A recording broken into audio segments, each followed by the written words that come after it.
Benetton Formula, 1994, l'âge d'or.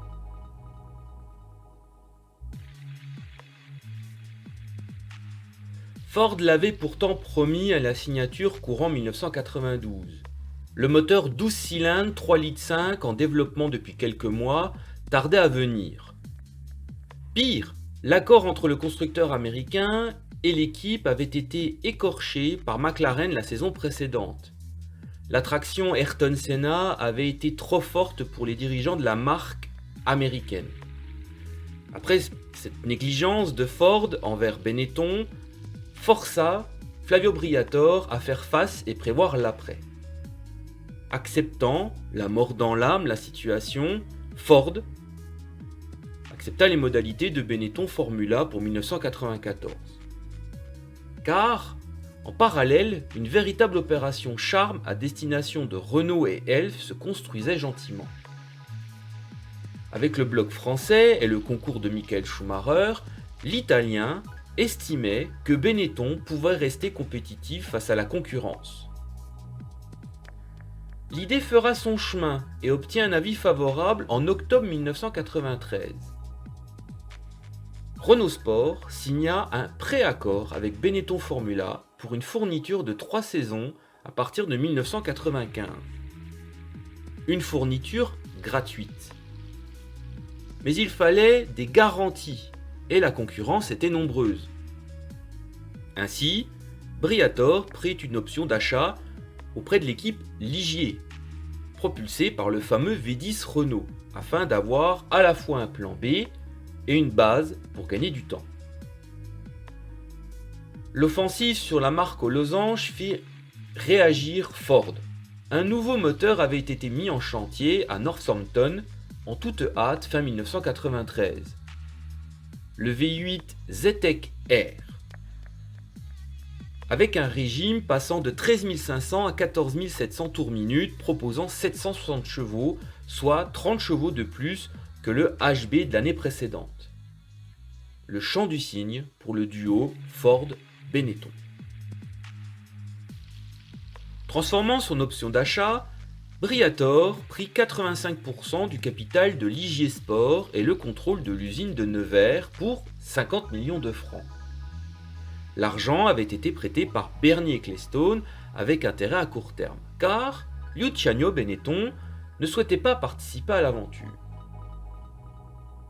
Ce projet de reprise était surtout une reprise du projet initial présenté en français par Ron Dennis et McLaren durant l'hiver 92-93. Pour rappel, McLaren souhaitait à l'époque le moteur V10 Renault pour 1993 afin de garder Ayrton Senna le plus longtemps possible. Un an plus tard, Briatore réalise ce que Dennis n'avait pas réussi à faire pour préserver l'avenir de l'équipe Benetton.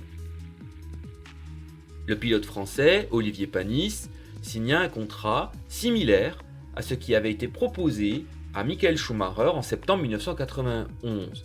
Et le moteur Renault propulsa une monoplace, simple évolution de la précédente. Pour un budget de 280 millions de francs, l'équipe bleue n'en dépensera que 100 millions, dont 65 millions de moteurs Renault. Le bénéfice était important. Ecclestone ayant été remboursé, Briatore racheta la marque de chaussures Kickers au groupe français Zanier, avant de la revendre plusieurs dizaines de millions de dollars au même groupe Zanier quelques mois plus tard. Les débuts de la diversification pour Flavio Briatore. L'argent de Kickers servira à prendre 50% des parts d'une petite société pharmaceutique italienne. La base de la fortune de Briatore est ainsi née. Côté sportif, autour du moteur Zetec R, la B194 était une évolution gommant les défauts de la B193. Une machine surtout développée en soufflerie mais au design similaire. Ross Brawn présentait cette monoplace non pas comme une version B de la précédente, mais comme une solution plus évoluée encore. Une évolution dans le détail.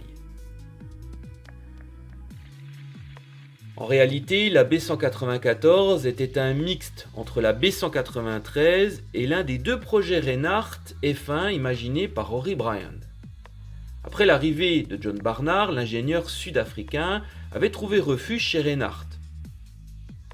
Le petit constructeur de châssis anglais brillait en F3000 et avait pour ambition, à l'avenir, la Formule 1 et également un projet en IndyCar. Un chantier d'une monoplace de F1 avait été mis en place avec une fourniture Yamaha pour 1992. Cette monoplace ne verra jamais le jour. Mais son dessin servira de base au modèle d'IndyCar de Reinhardt à partir de 1994. En parallèle de ce projet, Bryan développa donc une autre monoplace, dont il laissa les dessins à Reinhardt avant de revenir chez Benetton. Cette monoplace, au néon, ponton reculé, avait été également conçue autour du V12 japonais Yamaha.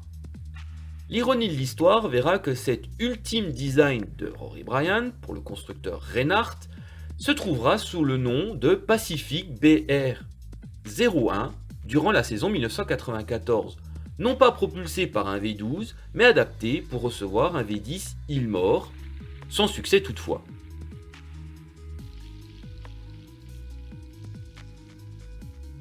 La réglementation 1994 imposa les ravitaillements en course, forçant Benetton, désormais composé de 175 employés, d'être ingénieuse et méthodique. L'approche mathématique par ordinateur des Grands Prix sera une grande partie le succès de l'équipe durant la saison, ainsi qu'une exploitation de l'antipatinage sur la monoplace de Schumacher qui sera toujours sujet à controverse. Même aujourd'hui, malgré les démentis.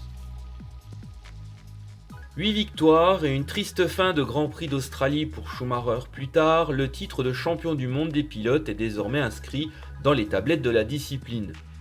La marche avait été franchie, il fallait confirmer pour la saison suivante.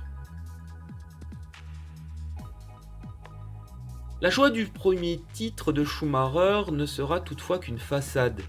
En coulisses, la mainmise de Tom Walkinshaw sur l'équipe Benetton devenait trop forte. Ses excès aussi. L'option de l'Écossais pour prendre le contrôle de l'équipe inquiétait les Italiens. Un plan s'esquissa doucement, écarter Walkinshaw du jeu. Luciano Benetton promit les parts de l'Écossais à Flavio Briatore, soit 35% de l'équipe Benetton Formula. Le salaire de l'Italien passa à 800 000 $. Briatore céda l'exploitation durant 18 mois de Ligier à Tom Walkinshaw et sa société TWR. Le piège se mettait en place autour de l'aventureux manager écossais.